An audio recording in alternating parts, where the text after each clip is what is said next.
Você, aqui é a Bárbara Gimenez do podcast Governança 4.0.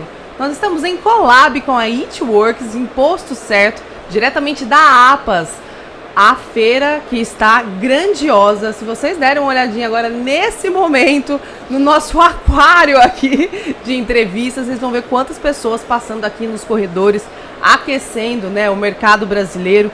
Feira de negócios sempre é uma grande solução para nós empresários. E todas as semanas estamos aqui, né, trazendo solução para você que é meu amigo empresário, que precisa aí romper, crescer, contribuir. E nós sabemos que é um desafio. Então você sabe, né?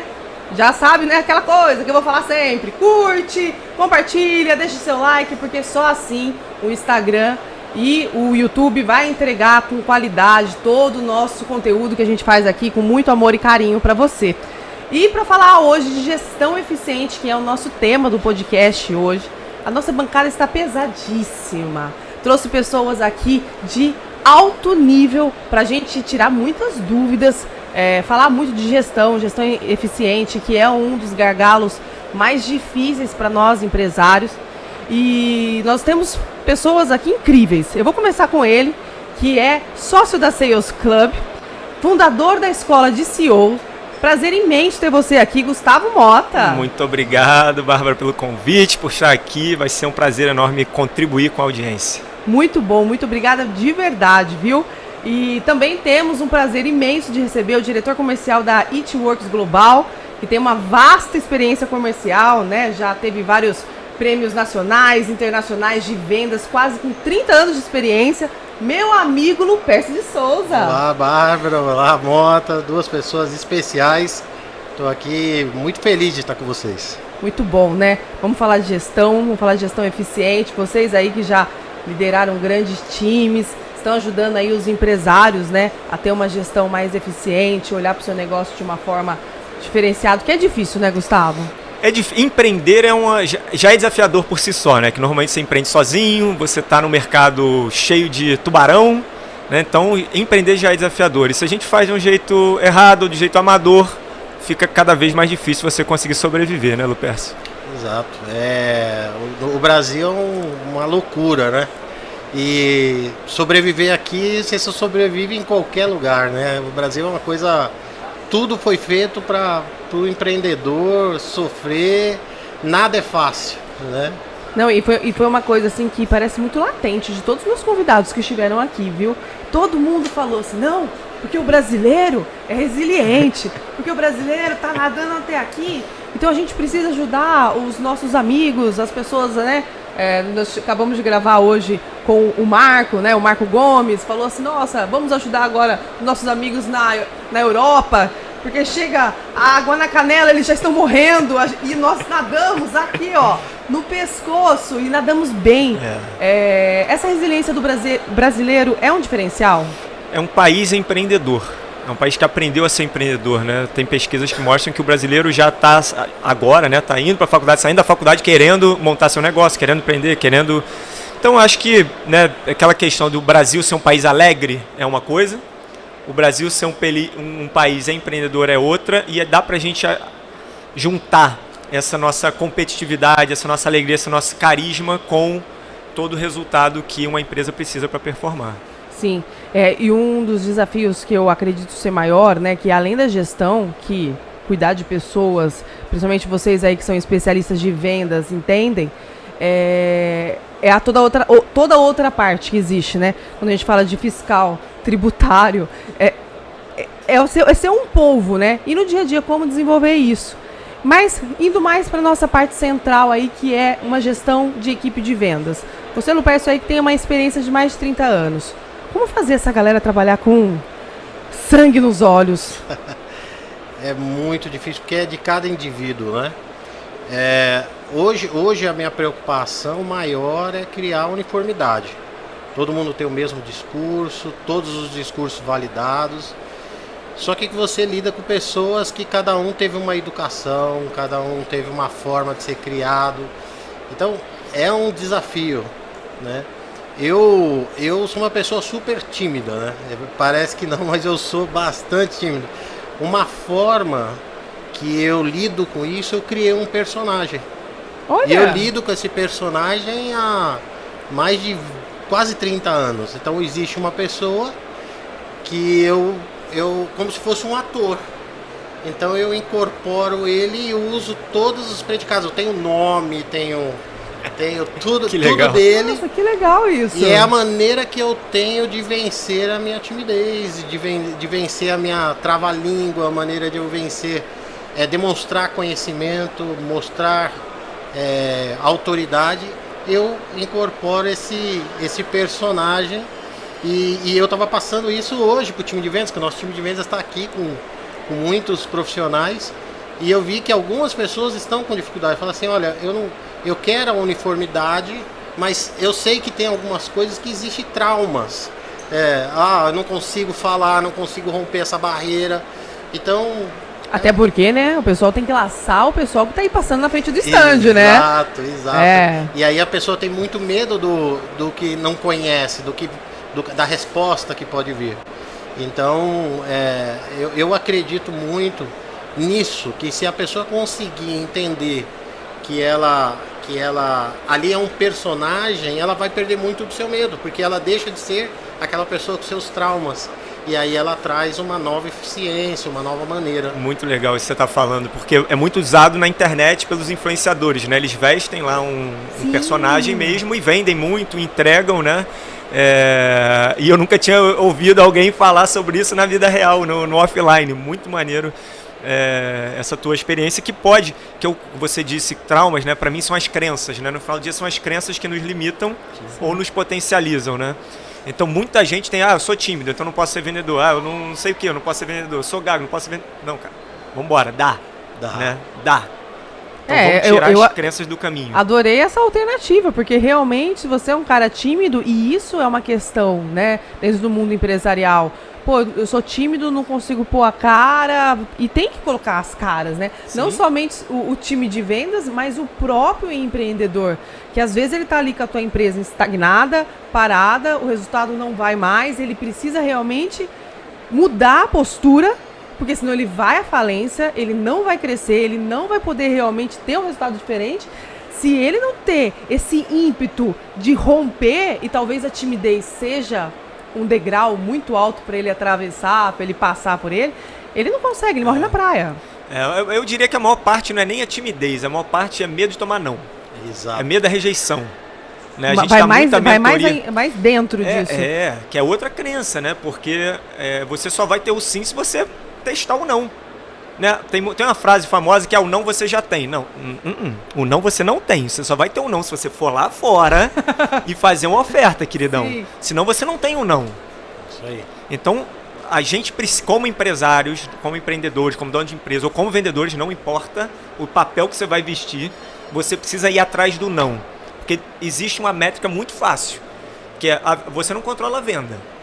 Você controla todas as atividades antes de venda. Certo? Então eu posso controlar quantas ligações eu faço, quantas propostas eu envio, eu posso controlar tudo isso. Eu não posso controlar a venda, porque a venda depende do outro. Sim. Então eu controlo tudo antes. Se eu controlo tudo antes, se eu fizer mais atividades, eu vou ter mais vendas. Então, naturalmente, se eu tomar mais nãos, eu vou ter mais sims. Então você tem que ir em busca do não, você tem que tirar essas crenças limitantes e cair dentro. Faz sentido ou é uma loucura, um devaneio? Total.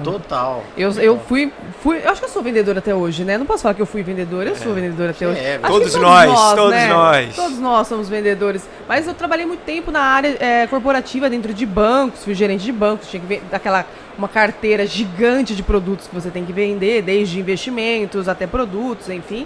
E vendas, né? Eu sempre contei mais o não. E aí chega num momento que chega um padrão, você acredita? Eu virei a mais jovem executiva no banco que eu trabalhei, um banco mundial que eu trabalhei. Legal. Por causa das minhas metas em vendas. Então, assim, eu tive 2 momentos de venda de crescimento. Entrei no banco mundial também. Esse banco, eu entrei como consignado, era a menina do panfleto, dava panfletinho lá na rua. Que consignado, né? E eu consegui romper isso quando eu bati todas as metas de vendas em 3 meses.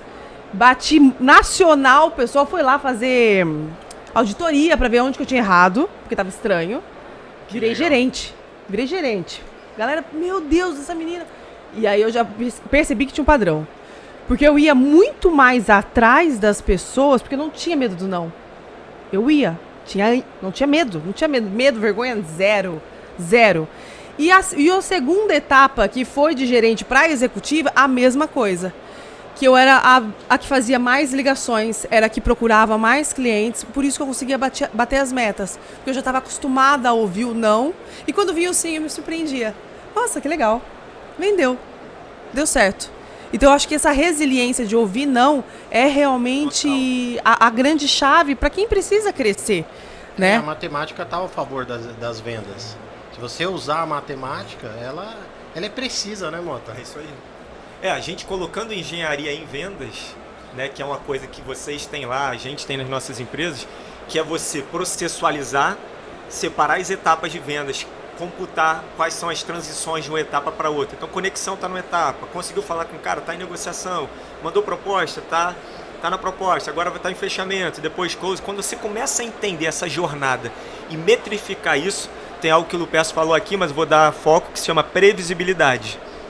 A previsibilidade em vendas se dá quando você controla o processo. Olha. E aí você começa a dominar aonde você tem que apertar mais o parafuso, onde você tem que acelerar. O que você tem que fazer? Será que é eu contratar mais vendedores ou estou dando mole na fase de fechamento? Ou será que meu pré-vendedor está bobeando na parte de conexão? Então, essa parte da engenharia de vendas, as empresas precisam colocar. E não é, né, ciência de foguete. Cara, é sentar e entender quais são as etapas que acontecem na minha jornada de venda, né? Ou do cliente na jornada de compra dele. E aí você metrificar cada uma dessas etapas. Você ter só vontade, né? Exato. Eu aprendi muito na empresa do Mota, né? E eu entendo que antes, para mim, vendas tinha muito com a mistura de você usar a matemática ao seu favor com o talento.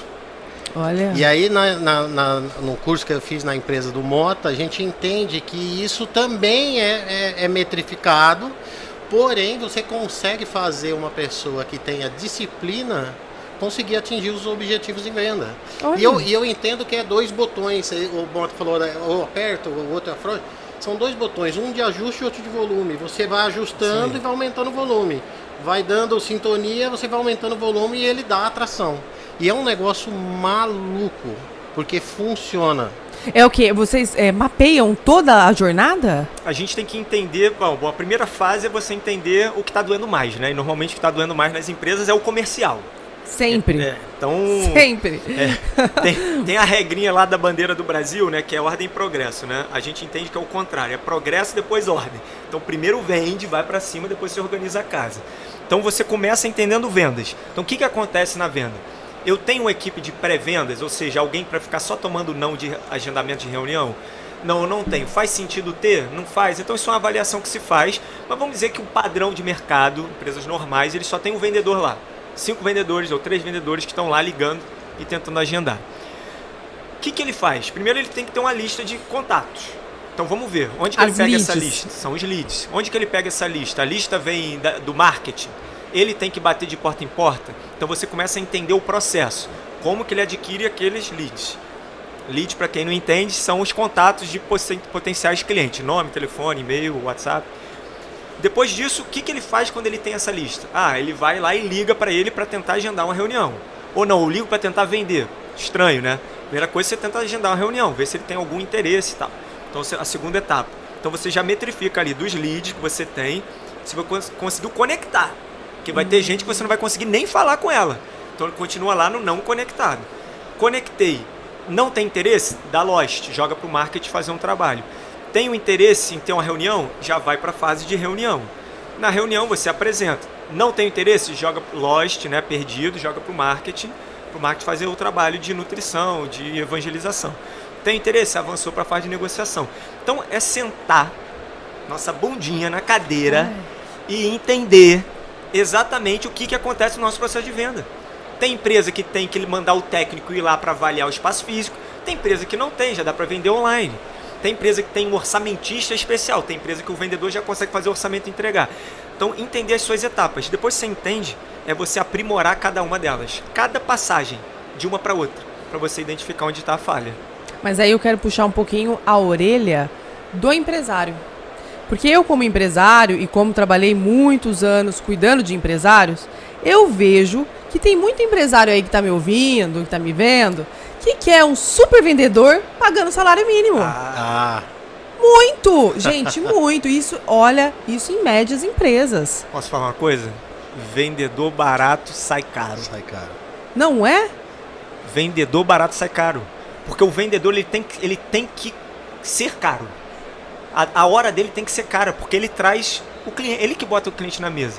Então a gente não pode perder tempo desse recurso valioso para ele tentar agendar reunião, por exemplo. Quem tem que agendar é o pré-vendas.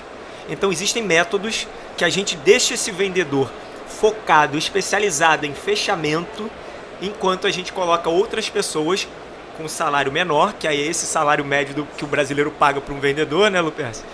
Esse é o salário do pré-vendedor. Esse cara ele está aprendendo, é para ele tomar não, é para ele tentar marcar reunião. Agora o vendedor ele é um fechador. Para ele ser um fechador ele tem que ser um especialista naquilo. Então é impossível um cara especialista ganhar 2, 3 mil reais. Mas que tamanho que tem que ser uma empresa para ter poder ter um caixa para ter um pré-vendas e um vendas? Tem que ser uma empresa média já? Não. Olha só, tem 2 caminhos. Não, segue aí. Tem 2 caminhos da gente entender uma operação comercial. Eu quero que ela dê certo ou eu quero economizar. Para ela dar certo, existe uma estrutura, é uma engenharia, é uma operação mesmo. Vou mandar esse podcast para vários empresários aqui. Se você receber esse podcast meu, você sabe que é uma indireta para você, hein? Já está avisado. Já tá sabendo. Então, a gente precisa não querer fazer a operação comercial ser mais barata. Olha que coisa interessante. Se você perguntar para a maior parte dos empresários se ele tem um sistema financeiro, ele vai dizer que tem. Sistema de estoque, ele vai dizer que tem. Se ele tem um sistema de marketing, de automação de marketing, ele tem. Aí pergunta se ele tem um CRM. Ninguém tem CRM. Não tem, é o coração da empresa. Pergunta se ele tem alguma forma de metrificar se o vendedor está realmente ligando. Pergunta se ele consegue ouvir a ligação. Então, o próprio empresário negligencia o coração da companhia. Então a gente tem que olhar diferente. É claro que uma operação de pré-vendas não é indicado para todas as empresas. Então existem, por exemplo, muitas empresas de curso de inglês, por exemplo, que o vendedor pega de ponta a ponta e faz o trabalho todo. Tá tudo certo. A minha empresa lá, o Ido Logos, de criação de marcas online, também a gente tentou botar pré-vendas, foi um fracasso. O vendedor tem que levar de ponta a ponta. Mas a maior parte das empresas, principalmente de vendas complexas, a pré-vendas tende a funcionar melhor. Tende a funcionar melhor. Uma venda mais elaborada? Mais elaborada. Sim. Eu acho que o grande erro dos empresários é ele enxergar o departamento de vendas como um custo em si. E, na verdade, o departamento de vendas é o coração, né? Eu fiz um trabalho com um empresário e a gente queria trazer vendedores qualificados técnicos. E aí, quando eu fui ver a proposta dele, era uma coisa assim, cara... pornográfica. Exato. Aí eu peguei e falei assim, tá, você quer montar um time de basquete com anão. Aonde que a gente vai chegar? Qual o campeonato? Às vezes é campeonato de anão também. Pode ser. Se for, tá tudo certo. Mas não é o caso, né? Então, você quer resultados bons e grandes, você tem que construir coisas boas e grandes. Ninguém planta batata e colhe cenoura. É isso aí. E esse é o grande erro do empresário. Ou pior, quando o vendedor começa a ganhar muito, ele fala, pô, esse cara tá ganhando muito. Já ouvi isso, Lupercio. Já ouvi isso. Eu sei disso. É normal, né? Muita empresa coloca teto no ganho do vendedor. Nossa, eu não gosto, eu acho péssimo, né? Mas funciona. Tipo, para algumas empresas funciona. Né? Depende muito da política, né? Para mim, o vendedor ele tem que trazer cada vez mais, vai botando, se ele vai ganhar mais do que o próprio chefe dele, tá tudo bem, cada um tem seu papel. Né? Normalmente o atacante ganha mais que o goleiro, cada um tem seu papel. É menos importante? Não, cada um tem seu papel. Quando eu trabalhei no mercado financeiro, tinha gerentes de carteira simples que ganhavam mais que o gerente geral. Quando batia o final do ano, né? Normal. Sim. Tinha, e não queria... mas aí tem um problema de gestão, eu vou trazer pra vocês, de um caso que eu vivi. Bora. Tudo bem, você tá lá com o gerente que é da sua base e tem outros níveis gerenciais. Esse cara tá ganhando mais do que o gerente geral. E ele não quer ser promovido porque ele tá na zona de conforto dele e todo mês ele arrebenta. Deixa ele lá? Então, tem duas formas, né? A primeira forma é, se o gerente geral está incomodado, cara, você quer virar vendedor? E aí, tem essa. Mas, vamos ver, cada um tem seu papel, né? Se ele está lá batendo as metas, você tem dois caminhos. Ele está motivado ou ele tá aposentado. Aposentado, automático. Então, se ele está aposentado, é porque as políticas de incentivo da empresa estão erradas. Nenhuma pessoa dentro da companhia pode estar aposentada. Ela não pode estar lá só recebendo o dinheiro. Ah, mas ele trabalhou 10 anos, 15 anos e agora ele está colhendo os frutos. Não, amigo. Trabalhou 10 anos e recebeu pelos 10 anos. Ele tem que trabalhar para os próximos 10 anos também. Então, ninguém pode estar aposentado. Então, tem que se criar uma política de incentivo que motive essa pessoa a trazer mais. Se ele aposentado traz a meta, imagina ele motivado. Certo? Certo. Nesse caso específico, ele tinha um relacionamento muito forte, batia as metas assim, não precisava nem trabalhar. Era absurdo. Por relacionamento. Mérito. É mérito. Porque Mas ele também investiu tempo a isso, né? mérito. Lógico. O que a gente não pode ter alguém aposentado, porque ele vai desmotivar os outros. E isso acontece demais, né? Exato.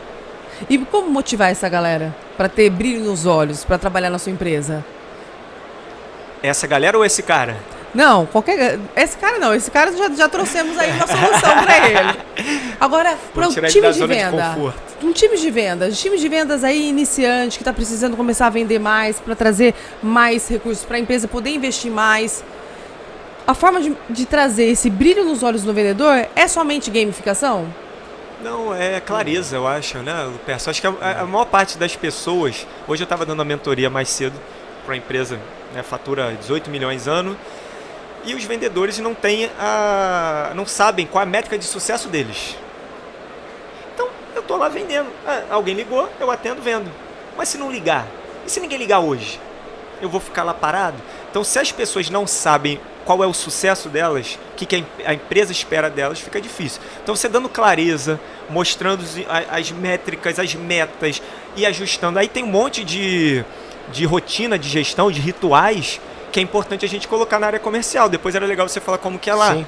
Mas você fazer roleplay, que é aquela simulação, todo dia com um dos vendedores da equipe, com todo mundo assistindo, cara, você vai tirar ele da zona de conforto. Sim. Você fazer daily, suas reuniões diárias, matinais, normalmente meia horinha para fazer a batida ali do resultado do dia.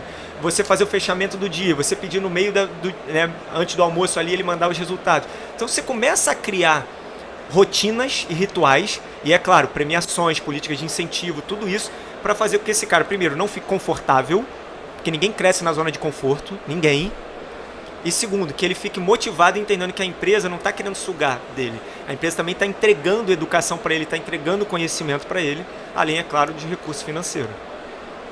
Tá um pouco do seu exemplo no dia a dia, na prática. Bom, quando você entra num processo de rampagem de uma equipe nova, primeira coisa que é importante, monitorar 100% tudo. Você fala, tá exagerando. Não, você tem que ver tudo. Detalhe vai contar, né? Então, hoje eu cheguei ao absurdo de controle. Assim, eu falei assim, eu tô num controle bem legal. Consigo entender o que foi falado, por que foi falado, se teve erro, se saiu fora do script, se alguém usou um improviso, se aquele improviso deu certo ou não. Eu consigo ver tudo.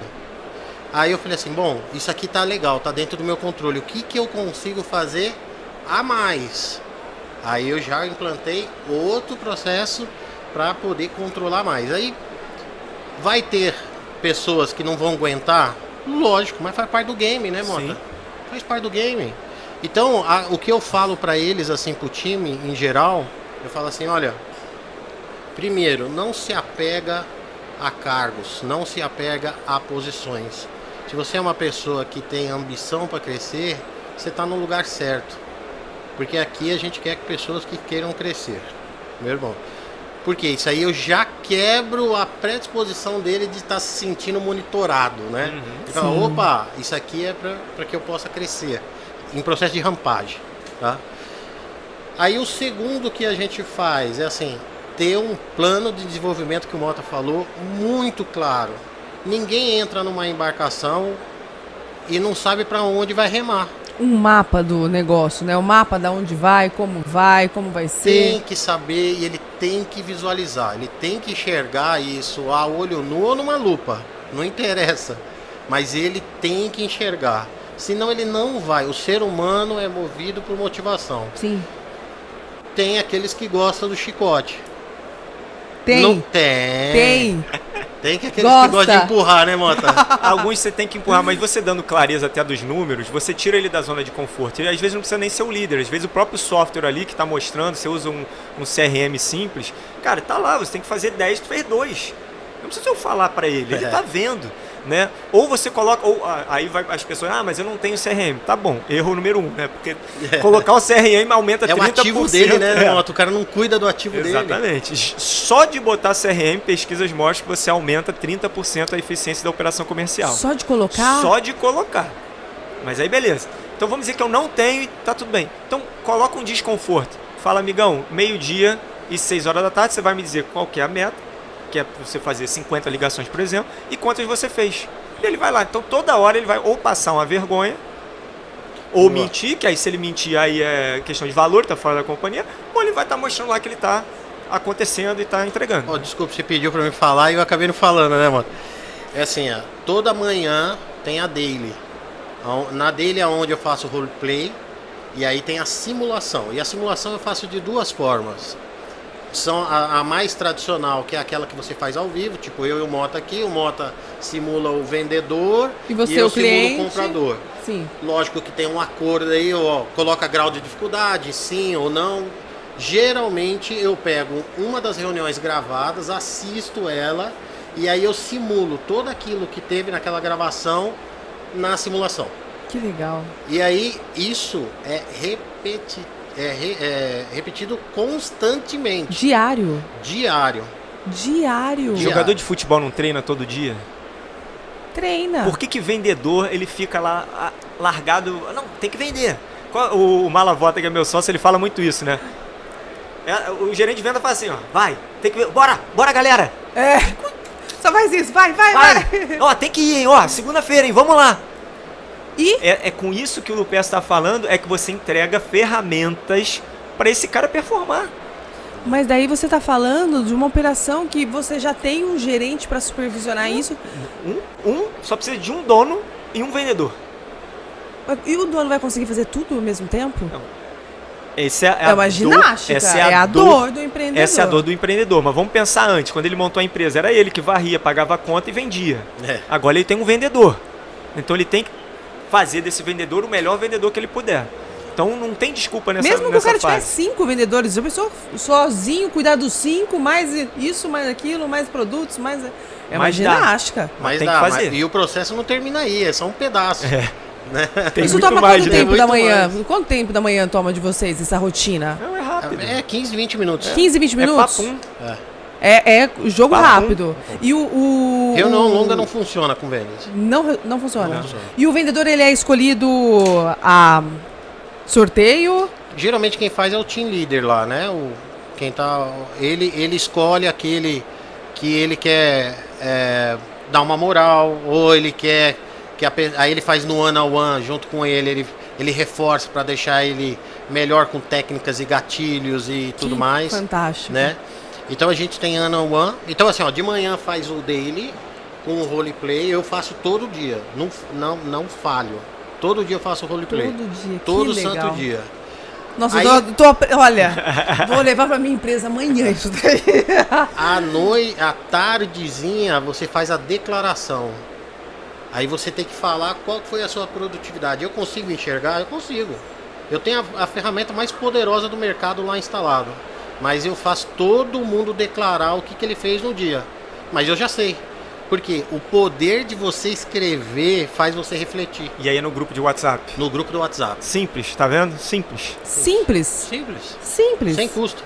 Eu tenho ferramentas lá na H-Works, a H-Works colocou ferramentas lá de gerenciamento, de grupo, né, que a gente usa. Super complexo, você falou assim, não, vou fazer pelo WhatsApp, mais rápido. É que isso aí ele sabe que todo mundo tá vendo. Ele se compromete, é no grupo dos vendedores. O poder psicológico disso, né, Mota? Fantástico. É surreal. Porque quando a gente fala de comportamento humano, o comportamento ele muda de duas formas, né? Pela vergonha. A pessoa, quando tem vergonha, ela sente vergonha, você ri de um problema dela, ou você coloca ela numa situação que incomoda, ela muda de postura, você sabia?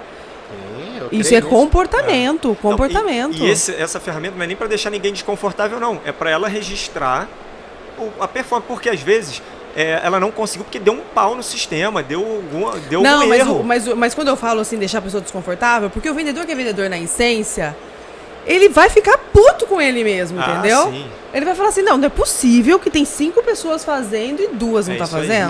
Mas o processo expele. O processo vai empurrar. E aí você não precisa, fica muito fácil para os dois lados fazer alguma coisa. Agora é o seguinte, os resistentes se tornam exímeis profissionais. Uns tubarãozinho. É isso aí. Vira uns tubarãozinho. O negócio é muito louco. Não é complexo, a gente tem que desmistificar para quem está nos Exato. ouvindo, não é complexo. Você pode fazer com um vendedor. Você pode fazer com você. Pede lá para sua esposa te entrevistar como sendo cliente, aí você vai, grava e depois você assiste para você ver o que você está errando e o que você está acertando. Lembrando, o segredo de vendas é previsibilidade. Quanto mais controle você tiver do processo, mais resultado você vai ter. Então não é cada hora falar de um jeito, não é cada hora de uma forma, não é que, não. Você liga todo dia, só é você. Se você liga todo dia de manhã e à tarde você faz as tarefas administrativas ou produtivas da empresa, todo dia de manhã você vai ligar, registra quantas ligações, no outro dia melhorar o que você fez no dia anterior. 1% todo dia você explode. O segredo então tá na constância. Tá. Melhoria contínua e constância. Alguém tem dúvida que o Neymar joga futebol bem? De jeito nenhum. Ou o Cristiano Ronaldo, ou qualquer um de Messi? Ele treina todo dia. Por que o vendedor Gente, é isso. não treina? É isso. Porque, vou falar isso pra todo mundo agora. O jogador de futebol treina todo dia. Por que você não treina todo dia? O cara é craque, campeão do mundo, nítido craque. Treina todo dia. Você não pode se dar o luxo de não treinar. Ainda mais a gente que não tem o Neymar, não tem o Cristiano Ronaldo. Né? Gostaria de ter. Estamos criando alguns, né? Estamos formando alguns aí. Daqui a pouco. E o sobe. script de vendas, ele é importantíssimo para você poder testar, validar, fazer uma...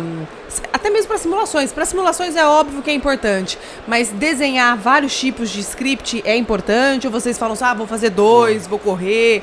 Como que vocês fazem, assim, pra gente dar uma dica aí pra quem tá Boa. É um começando tema polêmico. aí? Vai lá que depois eu falo. É bem polêmico. É polêmico? É um tema polêmico, bem polêmico. É mesmo? É porque as pessoas entendem vendas como dom, igual o Lupercio falou. Vendas não é dom, vendas é processo, é método. Ciência, matemática, engenharia, isso é vendas. Então a pessoa vem com o dom dela e quer fazer do jeito dela. E o jeito dela não é o jeito previsível, não é o jeito que faz a empresa crescer. O jeito que faz a empresa crescer é o que trouxe ela até aqui. Né? Então a gente já sabe. A gente vai evoluindo a partir daí. Não pode ter uma coisa alucinada ali. Então o script, ele é polêmico porque as pessoas não gostam. Mas o script ele tem um papel muito fácil, muito simples, que é direcionar o que você precisa falar e ajudar aquele cliente e, mais uma vez, ter controle do processo. Qual é o desafio do script? Porque o script ele não pode ser...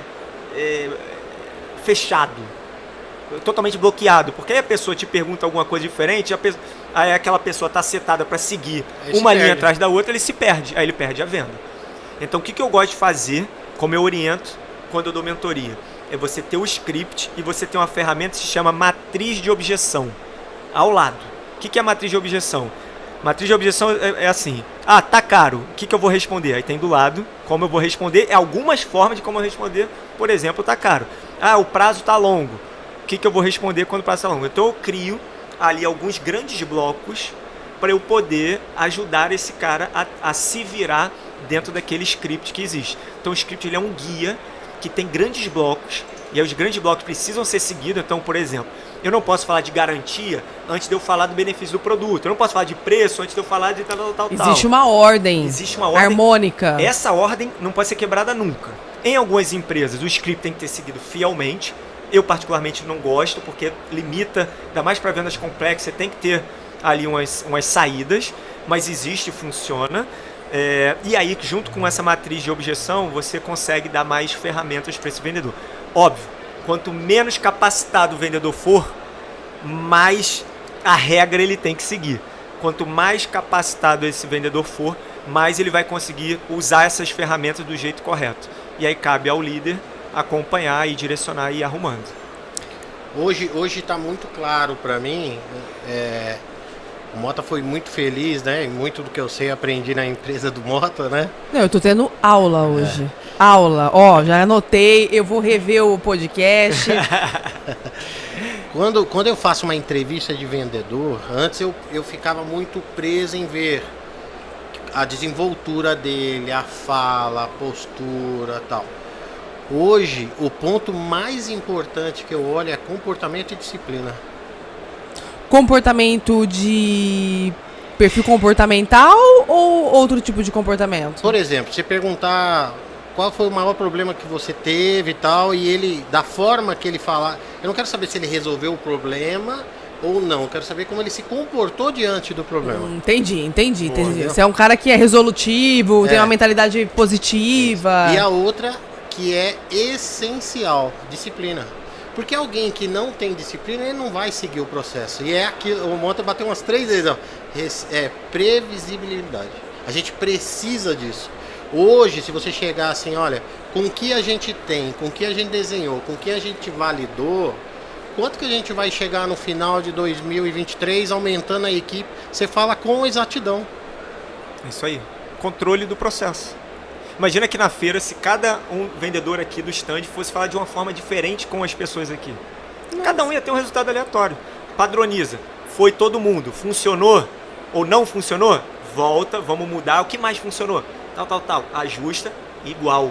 Que aí você tem previsibilidade. E você acha certo? Existem algumas pessoas que quando vão fazer contratação, dão uma piorada no cenário aí, uns 30%. É importante fazer isso? Eu gosto. Eu gosto. Eu gosto. Eu gosto também. Eu vou gosto. confessar, não pode ficar contando, né, as técnicas, mas eu gosto. Eu venho do mercado de startup, né? Que aqui também, né? Você também tem muito disso. E as pessoas glamorizam muito e acham que é tudo um Google, né? E acham que o Google é o Google. Que você vai lá, você vai jogar ping-pong o dia inteiro, tal. Lá na Widlogos, inclusive, tinha ping-pong, chopeira, tal. Cara, o cara chegava, ele achava que ele não ia trabalhar, que o resultado ia vir do céu, do chope. Não, amigo. Tem o chope. Por que tem medo de ping-pong, chopeira, mini-golf? Porque o estresse é muito alto, filho. O estresse é tão alto que a gente precisa colocar essas coisas para a pessoa não surtar. Aí tu vê quem quer entrar para trabalhar ou quem quer entrar para tirar foto, botar no Instagram. Eu gosto de tacar a real. Você usa essa técnica aí ou não, no PS? Então, assim, hoje a maioria das empresas da área de tecnologia estão muito... Eu concordo com tudo que o Mota falou, eu tô dizendo assim, eu vou acrescentar. Hoje as empresas de tecnologia estão todas elas trabalhando de forma remota, né? Então eu tenho gente trabalhando na Bahia, que Pernambuco, desafio também, né? É um desafio tremendo. E aí você... Como é que você controla e saber se a pessoa está dando a produtividade, se ela está dedicada, se ela está estressada, se ela... É um desafio, assim, muito grande. E eu não vou conseguir olhar isso. A melhor forma que eu encontrei é assim, ó... Amigo, se você conseguir fazer essas atividades, se você conseguir chegar a essas metas, eu quero mostrar um negócio que vai acontecer contigo. Aí eu faço um PDI com ele. Que é mostrar pra ele onde ele pode chegar. Mas assim... Mais uma vez, a gente volta, né? Porque as pessoas não sabem direcionar o seu sonho. Ela sonha, mas é algo que... É só para uma conversa aqui. E aí, qual que é o seu sonho? Eu quero ser jogador de futebol. Mas o que você fez para ser jogador de futebol? Né? A gente citando aí, né? Então, quando você pega e fala assim, por exemplo, eu conversei com um vendedor esses dias,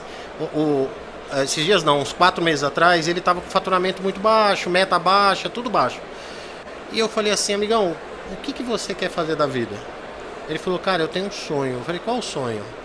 Pô, quero montar uma loja assim, assado e tal. Quanto que vai custar? E aí eu montei um BP pro cara. Mentira! Fiquei 2 horas com ele e tal, pá. Eu falei, se você bater essa meta, você vai conseguir guardar essa grana, porque eu peguei e entrei nas contas dele. Falei, é isso, tal, e pá. Cara, em 2 anos você consegue ter isso. E coloquei assim, etapa 1, etapa 2, etapa 3. Fantástico. O cara no outro dia voltou. Hoje tá entre os 3 primeiros. E será que ele vai atrás do sonho dele? Não, você encaixou o sonho dele no sonho da empresa. Exato. Porque se você Sim. consegue encaixar isso, é o melhor dos mundos. É isso. Então, por causa da distância, e aí qual que é o problema? As pessoas sempre arrumar alguma desculpa, né?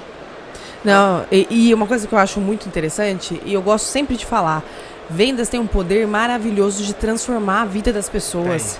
Eu, quando converso sempre com meus amigos, conto a minha trajetória, eu vim de uma família muito simples, que não tinha absolutamente nada. A minha transformação de classe social veio através de vendas. Muito legal ouvir isso. Muito, através de vendas, vim do zero, morava numa rua sem saída que não tinha reboco à parede da minha casa. E com vendas eu fui subindo, é que você vê, né? Top! Toda produzida, mas não vê, né? Você vê as pingas que eu bebo, só não vê os tombos que eu levo, né? Daquela máxima, né? Mas eu amo vendas porque transformou a minha vida, a vida da minha família. E, cara, o cara que entende, o empresário que senta nessa cadeira, né, de observar para a área comercial o tanto que ele pode fazer. E aí vai uma pergunta para você, Mota. Manda. Como fazer o empresário virar CEO da sua empresa? Bom, aí a gente entra numa seara bonita, né? Que é ele entender que quando ele monta uma empresa, ele tem algumas características, tá? Isso é muito importante as pessoas entenderem. Eu montei um negócio, eu tô cheio de sonho, eu tô testando um monte de coisa, eu tô validando canais de aquisição, validando o produto, validando o mercado. Então ele está numa fase muito de experimentação, que eu chamo de fase fundador. Para ele se tornar um CEO de verdade, ele precisa ir para a fase gestor da empresa. Então ele já validou o canal, né, o famoso Product Market Fit, né, já encaixou ali numa avenida de crescimento. Eu sei que se eu vender pelo Mercado Livre, por exemplo, vai funcionar. Eu sei que se eu botar panfletagem na rua, tá vendendo. Aí ele tem que ir para a fase gestor. Quando ele vai para a fase gestor, muda as características. Ele não pode mais experimentar tanto quanto ele experimentava antes. O risco dele, que era baixinho, agora aumenta, porque ele já tem uma estrutura. Então ele precisa começar a delegar, ele precisa começar a criar processo, ele precisa começar a criar uma estrutura que leve a empresa à sustentabilidade e ao crescimento. Sustentabilidade no sentido de ser sustentável. Né? Antes ali, no início, ele está queimando caixa, ele está botando dinheiro, ele está investindo, né? Um payback ali, 2 anos, 3 anos, aí cada empresa tem o seu. Depois ele tem que tornar a empresa sustentável, que ela pague suas contas e cresça. Para isso acontecer, não tem como sem processo e sem gestão. Sim. E eu vejo que o maior desafio do empresário hoje é entender esse limiar, o momento de realmente trazer uma coisa profissional, virar a página, sabe? Passar esse... Porque a maioria das empresas acabam ficando sendo aquelas empresinhas, né? Medíocres. É isso. Tem uma pesquisa que eu boto até no meu Instagram, antes a descrição do meu Instagram era CEOs fundadores são os piores tipos de CEO, que é uma pesquisa que foi feita pela Harvard com a Duke University. Entrevistaram 13 mil CEOs e constataram que quando substituía o CEO por um cara de mercado, aumentava gestão e produtividade. Mas onde está o jogo aí? Né? O problema não é trocar o cara ou não trocar, porque eu sou um CEO fundador, eu acredito que esse é o caminho. Só que essa pessoa, entendendo esses dois momentos, ela precisa se capacitar para esse segundo momento. Exatamente. Ela precisa estudar sobre gestão, sobre governança, sobre liderança, sobre vendas, sobre marketing. Né? Claro, né? Não precisa ser um especialista em tudo, mas você não sabe finanças, você não sabe um pouco de marketing, um pouco de venda, ele não vai conseguir chegar lá. Então são habilidades e características diferentes. Não, eu ia perguntar qual era o maior desafio que você já pegou dentro do CEO. Eu estou lá na sua escola de CEO e o material muito riquíssimo. Assim, qual é o maior desafio? Assim, você já falou dos fundadores, né? Mas assim, qual seria ele querer botar a mão na massa? Seria... Eu estou tentando trazer para uma camada mais aqui embaixo, entendeu? Eu vejo que o empresário, às vezes, ele é muito possessivo. Possessivo. Nunca usei essa palavra, não. Possessivo. É meu. Então, mas pensa o seguinte, pega um médico que estudou sei lá quantos anos para fazer alguma técnica específica lá. Aí ele vai, cresce, monta uma clínica. O que ele se capacitou para ser dono de clínica? Nada. Zero. Mas o que ele ama? Ser médico. Aí onde que ele vai enfiar as horas dele? Lá, ele vai se enfurnar junto dos médicos, vai interferir onde tem que interferir em vez de tocar. Tira o médico, bota qualquer outra pessoa. A pessoa conhece mais de TI, eu que vim de marketing design. Aí você vai interferir, mas tá errado. Se o dono da empresa, né, se o CEO da empresa, eu até gosto de falar, cara, você é o dono da empresa, né, você é o executivo principal lá. Se você tá na operação, quem é que tá cuidando da empresa crescer? Da estratégia, que é o fundamental. Não tem, né? E outra coisa, se você tá na operação, tem alguém que não tá fazendo o seu trabalho. Então tu tá pagando, o cara não tá fazendo, e você que devia estar cuidando da estratégia do crescimento, você tá lá cobrindo o espaço do outro. Então, mas Gustavo, tem momentos que o senhor tem que ir para operação. Óbvio, né? Tu vai criar um processo novo, vai criar uma nova linha, tu vai lá ajudar a desenhar aquilo, dependendo do tamanho da empresa, bota a mão na massa. Ou quando dá pane, deu problema generalizado, tua equipe não conseguiu resolver, tu vai lá, ajuda a desembaraçar e volta para tua posição. Né? Eu nem gosto de dizer que a estratégico, tático, operacional é assim que funciona redondamente. Para mim, a vida real se chama estratégico, tático e tático operacional. Eles são juntos. São só duas camadas. É estratégico, tático e tático operacional.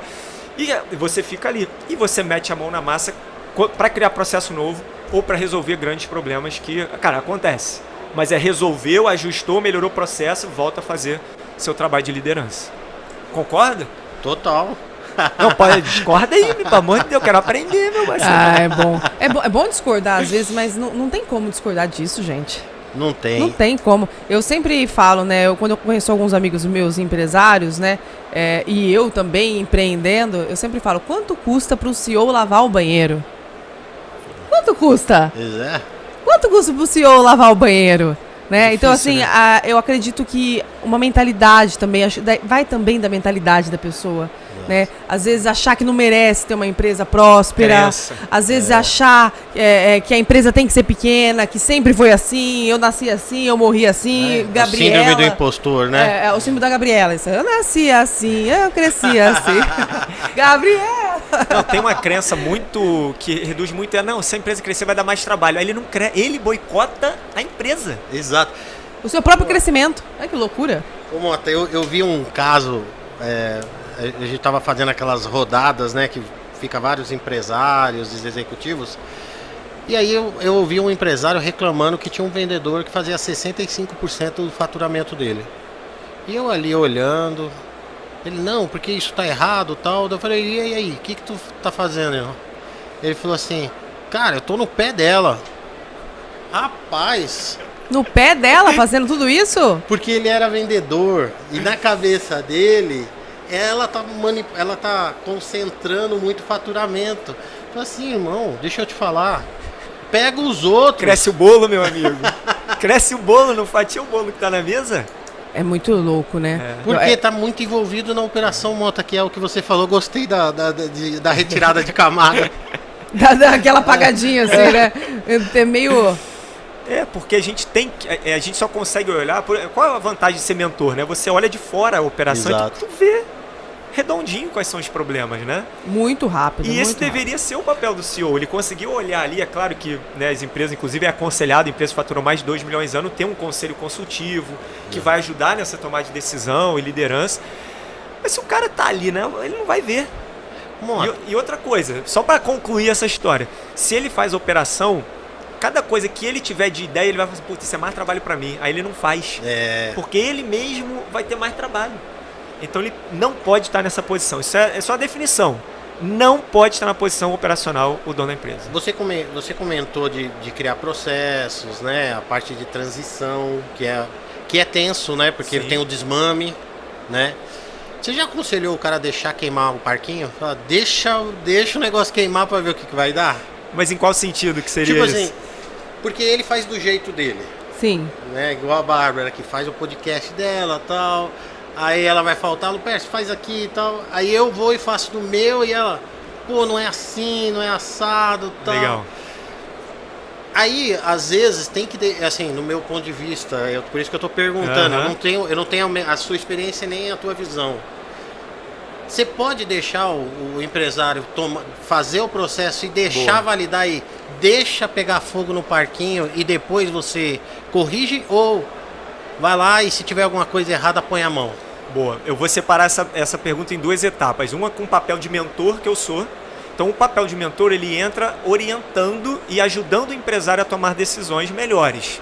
Então, o empresário ele não vai executar o que eu falei, né? Baseado na minha experiência passada, olha, eu já passei por aqui, assim funcionou para mim, acredito que pode funcionar para você. O que você acha? E ele toma a decisão se ele vai ou não vai. Muitas vezes, é claro, ele que está no dia a dia, a decisão tem que ser dele mesmo. Sim. Né? Não é para ser do mentor. Então, cara, não acho que vai funcionar, vou testar, testa, toma cuidado com esse risco. Quando eu fiz, deu esse problema. E vai lá e às vezes dá pau e às vezes funciona e tá tudo bem também, né? Outra coisa é você no papel de empresário. Então você é o dono da empresa, você tá lá e o teu líder tá querendo fazer de um jeito que você não quer, ou que você acredita que vai dar errado. Aí existe tolerância do teu limite do erro. Eu gosto de permitir um nível de erro para mostrar pro cara que não é por esse caminho. Não é por esse caminho, mas às vezes, cara, o risco é baixo, é controlado, então eu deixo errar, às vezes. Pra gente poder, porque senão fica só top-down, aí você quebra até um pouco até a criatividade, a propositividade da própria equipe. Acaba virando uma ditadura, né? E é legal ter... Eu sou uma pessoa que gosta de ouvir os outros lados, senão o empresário acaba ficando muito duro também, né? E como eu também sou muito duro, né? Sou muito, pragmático, que o pessoal fala. Eu também sou firme, né? Então, às vezes, o cara tá com a dúvida, eu falo que é assim, ele faz, mas ele nem degladiou a ideia. Então, cara, é legal as ideias serem conflitadas. Ideia tem que ser conflitada, né? E tem que ter conflito de ideias pra gente poder melhorar o processo. Então, de certa forma, eu deixo se for controlado. Às vezes, não tem como, cara, é assim, vambora, e vida que segue. E às vezes eu acerto, e às vezes eu erro, e tá tudo bem também. Não tem, a gente faz só parte tem, do game. a gente só tem que acertar mais do que errar. Pelo menos, não em quantidade, é em volume.